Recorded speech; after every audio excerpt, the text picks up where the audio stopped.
Now, for many years now, Democrats have realized that the only way to turn their radical plans into a reality is to take more power and money from the American people and give it to Washington.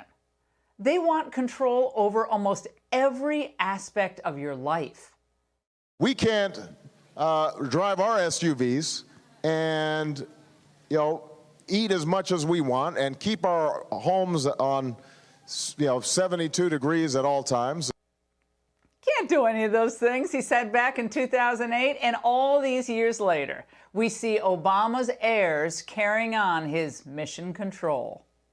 In the same way that we have taxed cigarettes, we're going to have to tax carbon. We have to take combustion engine vehicles off the road as rapidly as we can. Would you support changing the dietary guidelines? Yes. Reduce red meat specifically? Yes, I would. Now, remember, the left believes that America isn't exceptional. It's systemically racist. And that means we shouldn't be any better off than the rest of the world.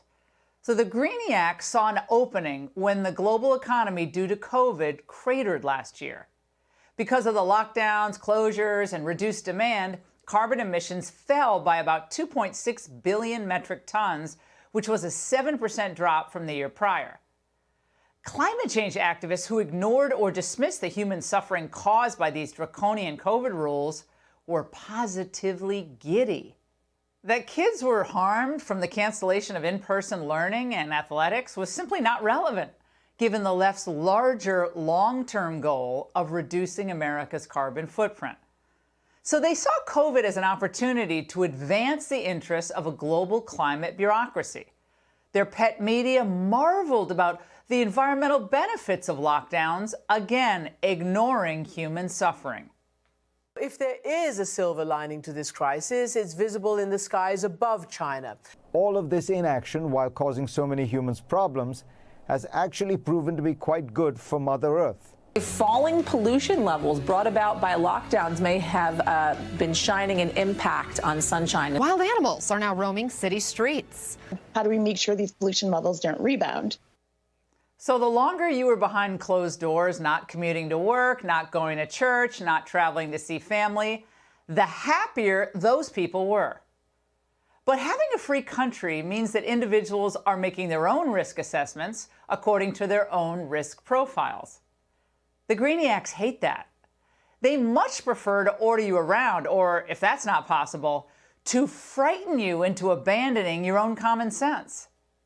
So mindless COVID fear-mongering kept suburban women double-masked on running trails and sent urbanites to Amazon Prime for all their grocery orders.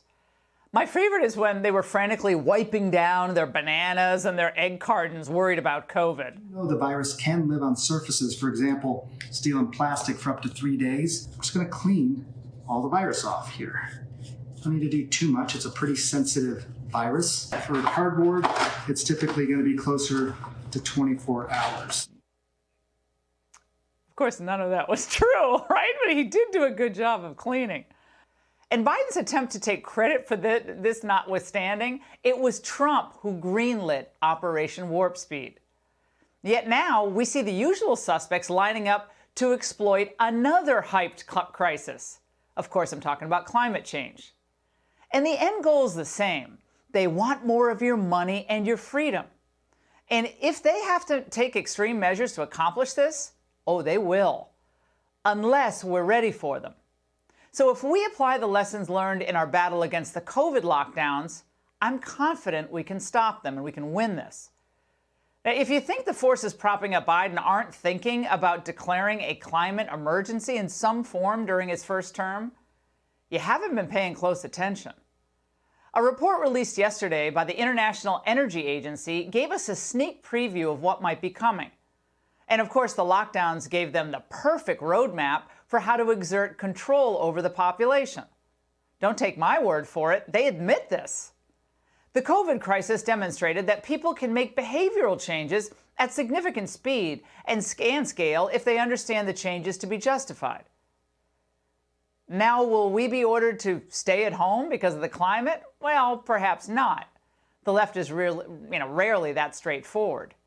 But even without government stay-at-home orders, there are a lot of ways for the left to effectively lock you down, like through gasoline shortages, skyrocketing fuel prices, phase-outs of gas-powered cars, just to name a few.